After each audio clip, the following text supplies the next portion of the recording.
O'sha klinikalarda qanaqa muolajalar bo'lgan, o'sha nina qo'yishdi, o'sha Guanzhoudagilar ham, boshqalar ham sizga nina to'g'risida. Guanzhouga bordim dastlab chiqqan payti.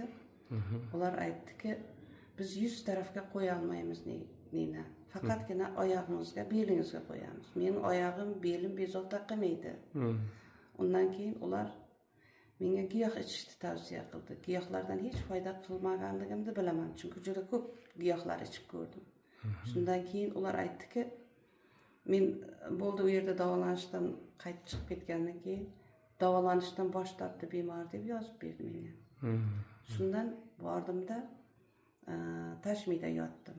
Tashmida ular ham nina qo'ymadi. Nina qo'yishni talab qildim.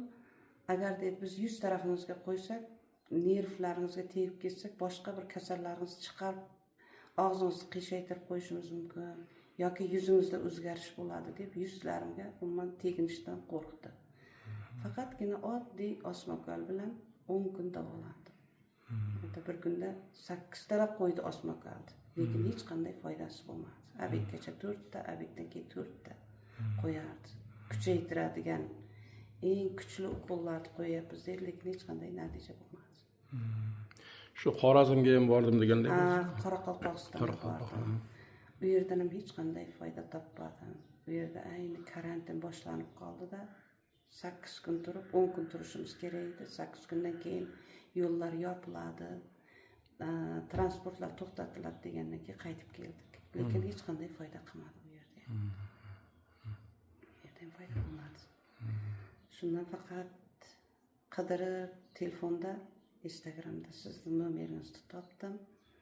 Shu yerga keldim, Xudoga shukrki, mana ancha foyda topdim. Ko'zlarim yaxshi ochilyapti. Bunday uzoq vaqt ko'zimni ochib tura olmayman. Hattoki bir sekund ham ocha olmaydigan paytlarim bo'lardi. Qo'lingiz bilan ko'targan bo'lsangiz, yopilib qolaverardi, shunday. Qo'lim bilan ko'tarsam ham ochilmasdi. Agar juda zo'rlik qilib ko'tarsam, pastki tomondan yopilib qolardi. Pastki tomoni ko'tarilib yopilib qolardi, tepani ko'tarsam. Keyin boya bir qarindoshingiz ham aytdingiz-ku, o'sha Odessagachami, qayergacha? Bir amakimizning o'g'illari bor edi, Odessagacha bordi. U ko'zning orqa tomonida qon qotgan, tromb bo'lgan deyishdi. Lekin shu Odessa ko'zning eng zo'r davolaydigan joyi deganda, ular ham ocha olmadi. Ko'zi umuman bir umrga ko'r bo'lib o'tib ketdi. Odessagacha bordi. Shu olamda